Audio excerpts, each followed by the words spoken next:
Hello students, good morning. Online class में आपका स्वागत है। आज हम पढ़ेंगे प्रश्नावली 13.1। 13.1 में हमें क्या करना है? घनाभ का क्षेत्रफल ज्ञात करना है। 13.1 में घनाभ का क्षेत्रफल ज्ञात करना है हमें। अब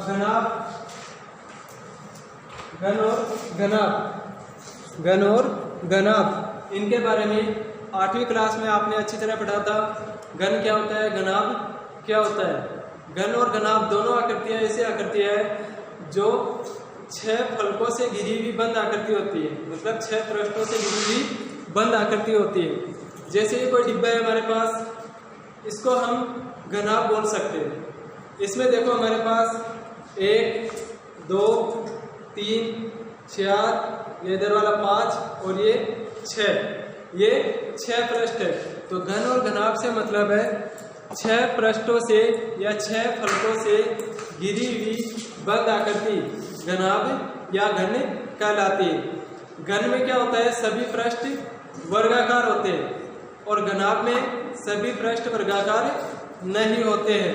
इसके लिए हम पहला प्रश्न देखते हैं। इसमें पहला प्रश्न हमें दिया गया है 1.5 मीटर लंबा, 1.25 मीटर चौड़ा और 65 सेंटीमीटर गहरा प्लास्टिक का एक डिब्बा बनाया जाना है। इसे ऊपर से खुला रखना है।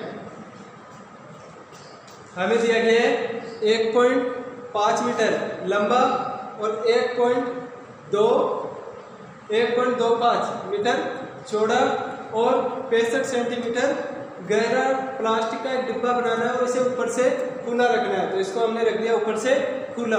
ये कोई हमारे पास डिब्बा है, इसकी लंबाई दी गई है, हमें चौड़ाई दी गई है और गहराई दी गई है, मतलब ऊंचाई दी गई है। और हमें बोला है कि इसका जो ऊपरी भाग है वो खुला रखना है। तो हमने ये खुला रखा है इसका भाग। और इसमें हमें बोला है कि प्लास्टिक शीट की मोटाई को नगण्य मानते हुए निर्धारित कीजिए कि पहला प्रश्न है डिब्बा बनाने के लिए आवश्यक प्लास्टिक शीट का क्षेत्रफल कितना होगा। तो हमें लंबाई, चौड़ाई और ऊंचाई, मतलब गहराई का मतलब ऊंचाई, 3 भाग दिए गए हैं हमें, लंबाई, चौड़ाई और ऊंचाई। तो हमें क्या करना है, इनकी सहायता से ये जो डिब्बा बनेगा हमारे पास घनाभा का, तो इसका हमें क्षेत्रफल ज्ञात करना है। तो हम लिखेंगे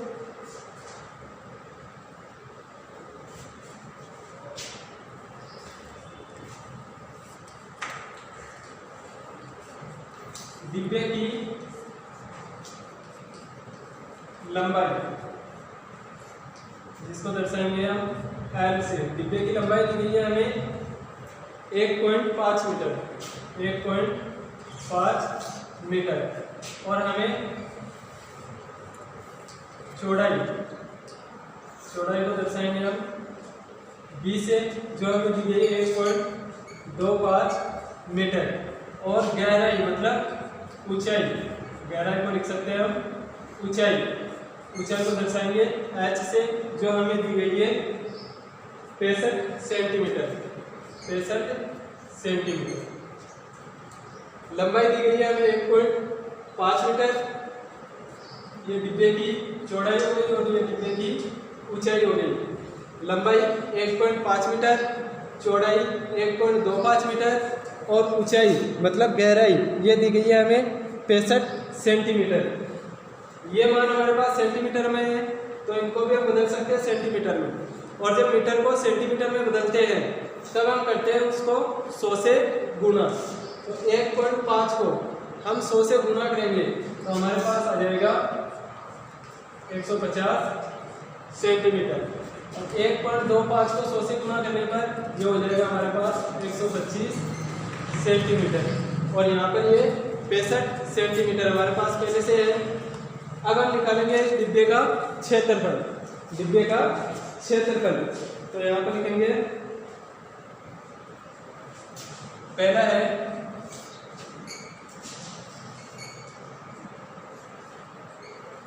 डिब्बे का क्षेत्रफल। डिब्बा हमारे पास, जैसे ये कोई डिब्बा है, इसकी लंबाई है हमारे पास, चौड़ाई है और ऊंचाई है। अलग अलग माना, मतलब ये जो डिब्बा बनेगा हमारे पास एक घनाभ के आकार का डिब्बा बनेगा और इसका क्षेत्रफल ज्ञात करने के लिए हमें इसका सूत्र लगाना है। घनाभ का क्षेत्रफल ज्ञात करने का सूत्र होता है 2 कोष्ठक लंबाई इंटू चौड़ाई प्लस चौड़ाई इंटू ऊंचाई प्लस ऊंचाई इंटू लंबाई। 2 कोष्ठक लंबाई इंटू चौड़ाई, L मतलब लंबाई, B मतलब चौड़ाई। 2 कोष्ठक लंबाई इंटू चौड़ाई प्लस चौड़ाई इंटू ऊंचाई प्लस ऊंचाई इंटू लंबाई। और देखो हमारे पास ये जो क्षेत्रफल का ये जो सूत्र है ये है हमारे पास इस पूरे डिब्बे का क्षेत्रफल का, लेकिन हमें क्या बोला है कि इसके ढक्कन नहीं लगाना, मतलब ऊपर से इसको खुला रखना है। तो इस भाग का क्षेत्रफल हमें गढ़ाना पड़ेगा। तो ये जो भाग है, ये वाला जो भाग है, ये भाग बन रहा है हमारे पास है आयताकार भाग, और आयत का क्षेत्रफल ज्ञात करने का सूत्र होता है लंबाई इंटू चौड़ाई। तो यहाँ पर लिखेंगे माइनस लंबाई इंटू चौड़ाई। तो हमारे पास हो जाएगा 2 कोष्ठक लंबाई इंटू चौड़ाई प्लस चौड़ाई इंटू ऊंचाई प्लस ऊंचाई इंटू लंबाई, कोष्ठक बंद, और माइनस लंबाई इंटू चौड़ाई। ये लंबाई इंटू चौड़ाई ये क्यों उठा रहे हैं हम, क्योंकि हमें बोला कि डिब्बा ऊपर से खुला रखना है। तो हमने लिख दिया माइनस लंबाई इंटू चौड़ाई। अब इनके मान रखते हैं। 2 कोष्ठक लंबाई इंटू चौड़ाई, लंबाई इंटू चौड़ाई, लंबाई का मान 150 इंटू चौड़ाई, चौड़ाई का मान 125 प्लस फिर चौड़ाई इंटू ऊंचाई, चौड़ाई का मान 125 इंटू ऊंचाई, ऊंचाई का मान 65 प्लस फिर ऊंचाई इंटू लंबाई, ऊंचाई का मान 65 इंटू लंबाई, लंबाई का मान 150 माइनस फिर लंबाई इंटू चौड़ाई है। तो लंबाई इंटू चौड़ाई, लंबाई का मान 150 और इंटू चौड़ाई है 125, 150 इंटू 125। अब इनको हमें गुणा करके लिखना है। तो हमारे पास ये हो जाएगा 2 कोष्ठक, इन दोनों को गुणा करेंगे हम, तो हमारे पास आ जाएगा 18,750, 18,750 प्लस इन दोनों को गुणा करने पर 125 को 165 से गुणा करना है हमें, तो हमारे पास हो जाएगा 8,125। फिर प्लस 65 को हमें गुणा करना है 150 से, और 65 को 150 से गुणा करने पर ये हो जाएगा हमारे पास 9,750 माइनस 150 को 125 से गुणा करने पर हमारे पास आएगा 18,750, 18,750।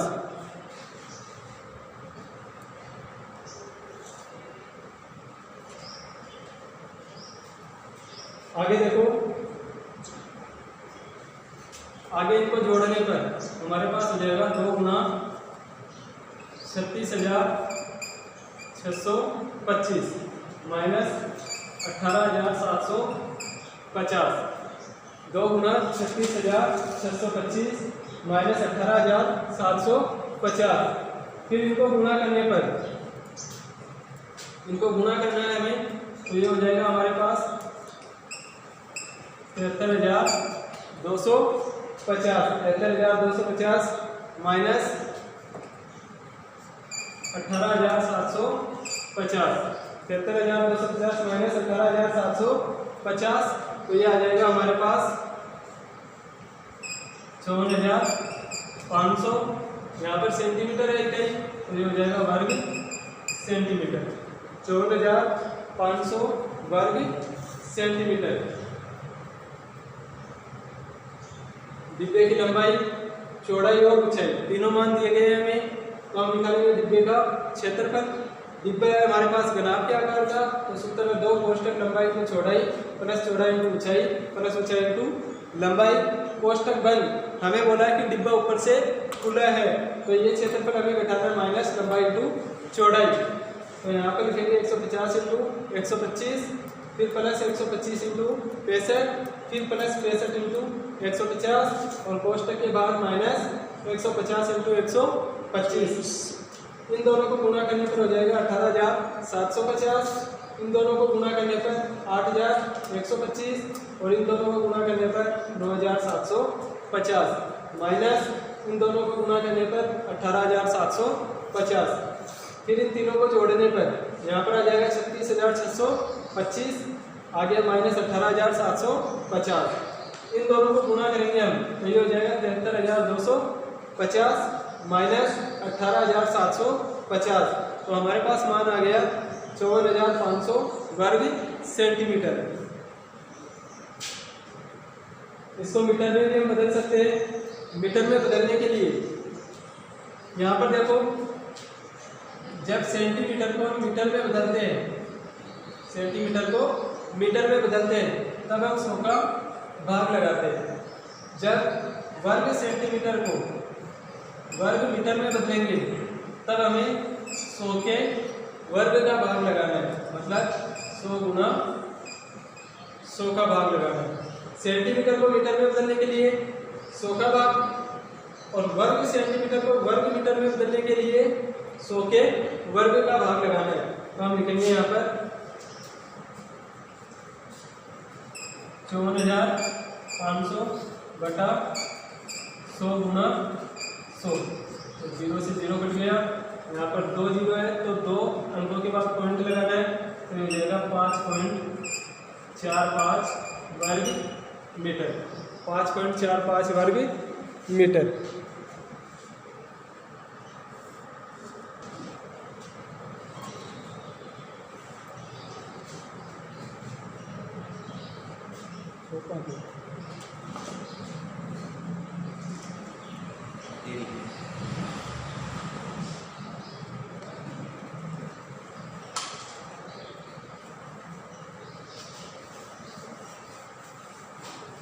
इसके आगे देख सकते हैं लास्ट में आता है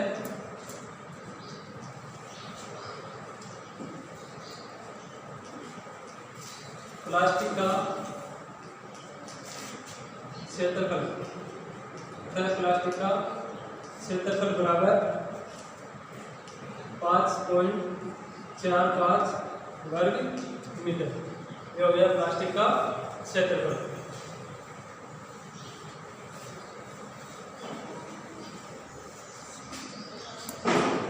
फिर देखते हैं इसका दूसरा। पहले का दूसरा है, इस सेट का मूल्य यदि 1 वर्ग मीटर सीट का मूल्य 20 रुपये, हमें दिया गया है एक वर्ग मीटर सीट का मूल्य, 1 वर्ग मीटर सीट का मूल्य बराबर दिया गया हमें 20 रुपये। 1 वर्ग मीटर जो सीट है उसका मूल्य दिया गया है हमें 20 रुपये। अब हमारे पास जो सीट का क्षेत्रफल है वो है 5.45 मीटर।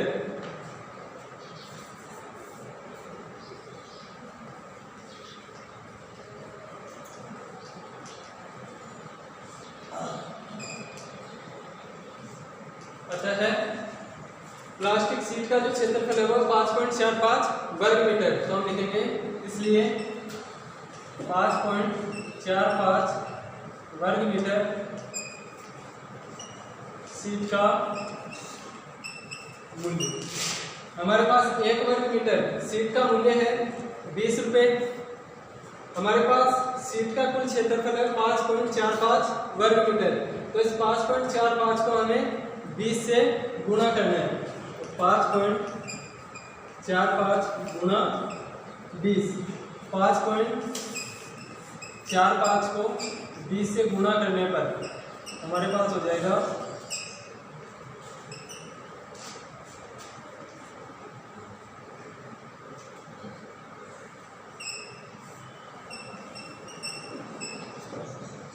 2 अंकों के बाद पॉइंट लगाना है, 1 2 यहाँ पर आ जाएगा पॉइंट, मतलब 109 रुपये। हमारे पास आ गए 109 रुपये। मतलब जो प्लास्टिक सीट है उसका मूल्य हो गया हमारे पास 109 रुपये। अब देखते हैं इसका दूसरा प्रश्न। दूसरा है हमारे पास, एक कमरे की लंबाई, चौड़ाई और ऊंचाई क्रमश से 5 मीटर, 4 मीटर और 3 मीटर है। 7.50 प्रति वर्ग मीटर की दर से इस कमरे की दीवारों और छत पर सफेदी कराने का व्यय ज्ञात कीजिए।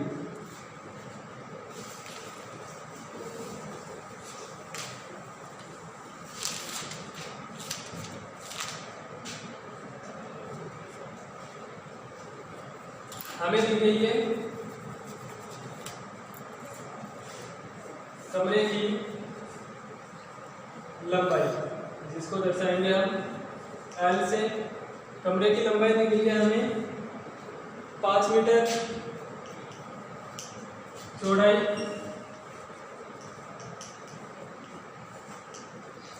कमरे की चौड़ाई दी गई है हमें 4 मीटर, कमरे की ऊंचाई दी गई है हमें 3 मीटर। कमरे की लंबाई दी गई है 5 मीटर, चौड़ाई है 4 मीटर और ऊंचाई है 3 मीटर। हमें क्या करना है, 7.50 प्रति वर्ग मीटर की दर से इसकी दीवारों पर और छत पर सफेदी कराने का व्यय ज्ञात कीजिए। तो हम लिखेंगे सफेदी करवानी है, इसका मतलब हमें इसका क्षेत्रफल ज्ञात करना है। हमें दिया गया है 7.50 प्रति वर्ग मीटर है। वर्ग मीटर का मतलब हमें इसका क्षेत्रफल ज्ञात करना है। तो हम लिखेंगे कमरे की चारों दीवारों में छत का क्षेत्रफल, कमरे की चारों दीवारों पर छत का क्षेत्रफल हमें ज्ञात करना है। तो चारों दीवारों का क्षेत्रफल और छत, तो हम लिखेंगे चारों दीवारों का क्षेत्रफल प्लस छत का क्षेत्रफल। चारों दीवारों का और छत का हमें क्षेत्रफल ज्ञात करना है। तो चारों दीवारों के क्षेत्रफल में हमें छत का क्षेत्रफल जोड़ना है, जिससे हमारे पास छत और चारों दीवारों का कुल क्षेत्रफल हमें प्राप्त होगा। तो चारों दीवारों का क्षेत्रफल ज्ञात करने के लिए सूत्र होता है 2 × ऊंचाई कोष्ठक लंबाई प्लस चौड़ाई। 2 × ऊंचाई कोष्ठक लंबाई प्लस चौड़ाई, फिर प्लस छत का क्षेत्रफल।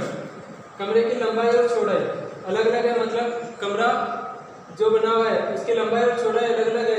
इसका मतलब है जो छत है कमरे की वो आयताकार होगी, और आयत का क्षेत्रफल ज्ञात करने का सूत्र होता है लंबाई × चौड़ाई। अब हमें यहाँ पर मान रखने हैं 2 × ऊंचाई का मान है 3 कोष्ठक लंबाई प्लस चौड़ाई कोष्ठक में है। तो यहाँ पर लिखेंगे 5 + 4 प्लस लंबाई × चौड़ाई। तो यहाँ पर लिखेंगे हम 5 × 4। आगे 2 को 3 से गुना करने पर 6 गुना 5 + 4 9 प्लस 5 को 4 से गुना करने पर 20। यहाँ पर अब 9 को 6 से हम गुना करेंगे तो हमारे पास हो जाएगा 9 को 6 से गुना करने पर 54 प्लस 20 बराबर हो जाएगा हमारे पास 74 वर्ग मीटर। मतलब कमरे की चारों दीवारों और छत का जो क्षेत्रफल है वो आ जाएगा हमारे पास 74 वर्ग मीटर। अब हमें क्या करना है, इसका सफेदी कराने का व्यय और ज्ञात करना है। तो आगे लिखना है हमें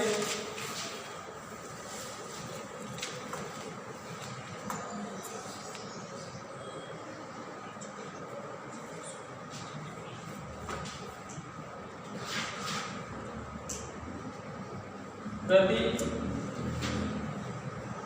वर्ग मीटर में कमरे की चारों दीवारों में छत पर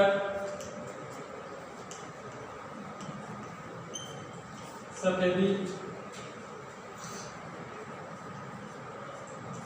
कराने का व्यय मतलब खर्चा वो दिया गया है 7.50 रुपये।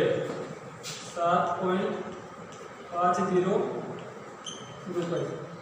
ये तो है चारों दीवारों और छत पर सफेदी कराने का व्यय कब 1 वर्ग मीटर के लिए। हमारे पास कुल क्षेत्रफल है 74 वर्ग मीटर में कमरे की चारों दीवारों पर छत पर सफेदी कराने का व्यय बराबर, हमें क्या करना है, 74 को 7.50 से गुना करना है। ये हो जाएगा 74 गुना 7.50।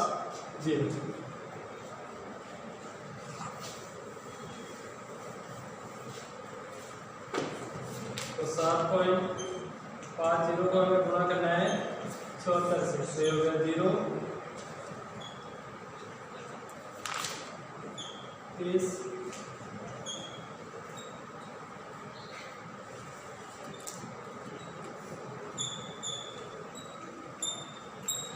यहाँ पर 2 अंकों के बाद पॉइंट लगाना है, तो हमारे पास आ गया 555। तो यहाँ पर लिखेंगे हम 555 रुपये।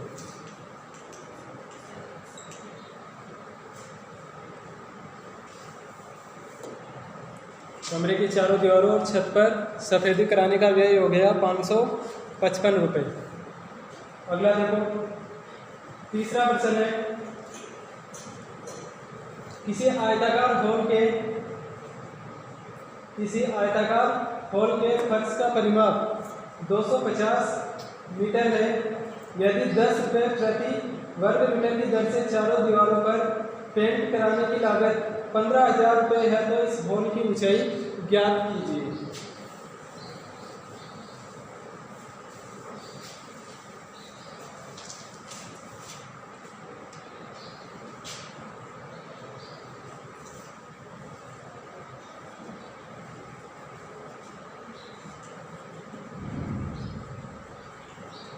आयताकार हॉल के फर्श का परिमाप ये दिया गया हमें। आयताकार हॉल के फर्श का परिमाप दिया गया हमें 250 मीटर। 250 मीटर हमें इसका परिमाप दिया गया है। अब आयताकार हॉल है तो उसका फर्श जो है वो आयत के समान होगा, तो हम यहाँ पर लिखेंगे परिमाप का सूत्र 2 कोष्ठक लंबाई प्लस चौड़ाई, 2 कोष्ठक लंबाई प्लस चौड़ाई बराबर 250 मीटर। यहाँ पर ये 2 गुना के रूप में उधर लेके जाएंगे तो ये हो जाएगा भाग के रूप में, तो हम लिखेंगे लंबाई प्लस चौड़ाई बराबर 250/2। तो लंबाई प्लस चौड़ाई बराबर हो जाएगी 125 मीटर। इसको दर्शाएंगे हम 1 नंबर से, लंबाई प्लस चौड़ाई बराबर 125 मीटर। फिर आगे हमें दिया गया है कि 10 रुपये प्रति वर्ग मीटर की दर से चारों दीवारों पर पेंट कराने की लागत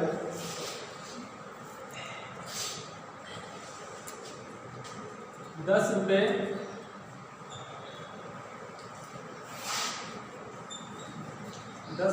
प्रति वर्ग मीटर की दर से चारों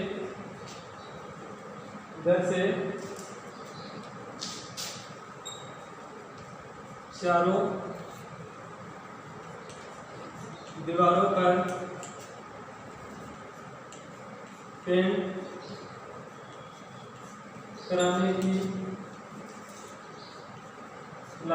पेंट कराने की लागत यह है हमारे पास 15,000 रुपये। लागत है हमारे पास 15,000 रुपये। अब हमें क्या करना है, चारों दीवारों का क्षेत्रफल ज्ञात करना है। चारों दीवारों का क्षेत्रफल। यहाँ पर हमारे पास ये जो मान है 10 रुपये प्रति वर्ग मीटर की दर से चारों दीवारों पर पेंट कराने की लागत, मतलब कमरे की चारों दीवारों पर या हॉल की चारों दीवारों पर पेंट करवाया है, जिससे उसकी जो लागत आई थी वो है 15,000 रुपये और दर है 10 रुपये। मतलब जो क्षेत्रफल था उसको 10 से गुणा किया था, तब जाकर हमारे पास आए थे 15,000 रुपये। तो हम क्या करेंगे, इस 10 का अब भाग लगाएंगे किसमें, 15,000 में, जिससे हमारे पास कमरे की चारों दीवारों का क्षेत्रफल हमें प्राप्त होगा। तो हम लिखेंगे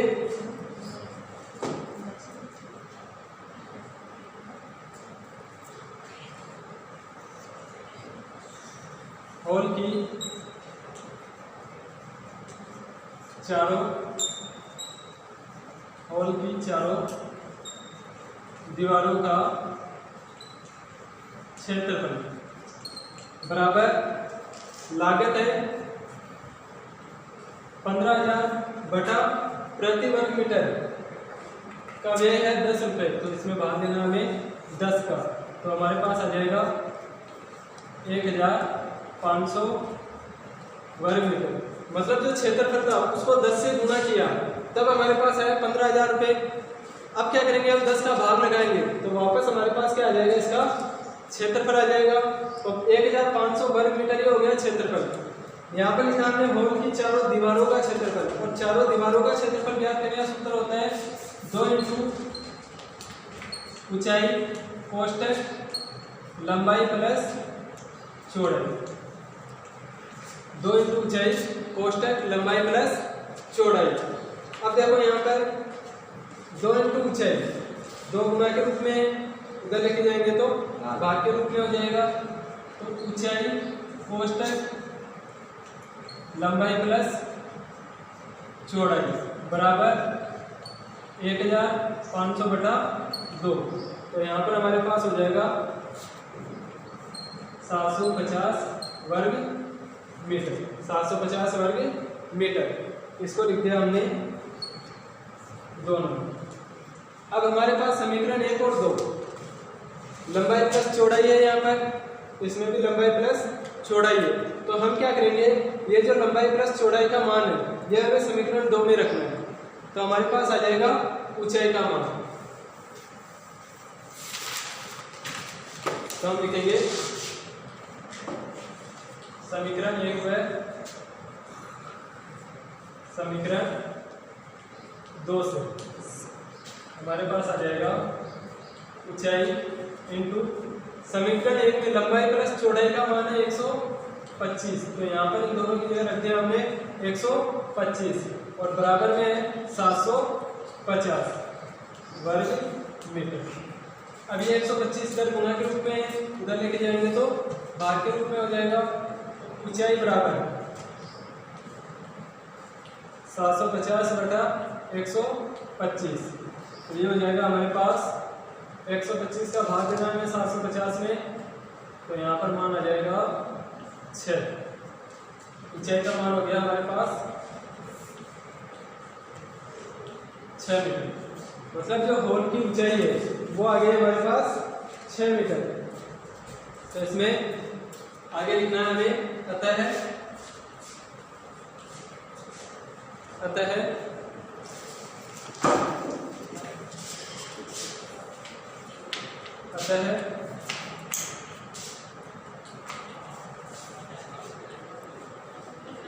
हॉल की ऊंचाई बराबर 6 मीटर।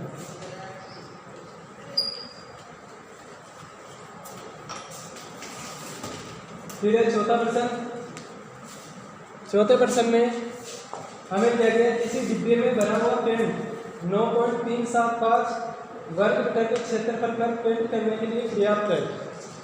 इस डिब्बे के पेंट से 22.5 मीटर गुणा 22.5 सेंटीमीटर गुणा 10 सेंटीमीटर गुणा 7.5 सेंटीमीटर विमाओं वाले कितनी ईंट पेंट की जा सकती है। मतलब ईंट की हमें लंबाई दी गई है, चौड़ाई दी गई है और ऊंचाई दी गई है। तो हम क्या करेंगे, घनाभ के सूत्र से इस एक ईंट का क्षेत्रफल ज्ञात करेंगे। तो इस एक ईंट का जो क्षेत्रफल आता है उसका फिर हम भाग लगाएंगे जो हमें 9.375 वर्ग मीटर दिया गया है। अब इस ईंट का क्षेत्रफल ज्ञात करने के लिए हमें जो लंबाई, चौड़ाई और ऊंचाई दी गई है उसमें हमें इकाई दी गई है सेंटीमीटर में, और हमें जो मान दिया जाए 9.375 वर्ग मीटर, उसमें इकाई दी गई है मीटर में। तो हम क्या करेंगे, ये जो बीमाई दी गई है लंबाई, चौड़ाई और ऊंचाई, इसको हमें बदलना पड़ेगा मीटर में, या फिर क्षेत्रफल ज्ञात करके उसको हमें वर्ग मीटर में बदलना पड़ेगा, और उसका हमें भाग लगाना है 9.375 में। ये आपको स्वयं को करना है।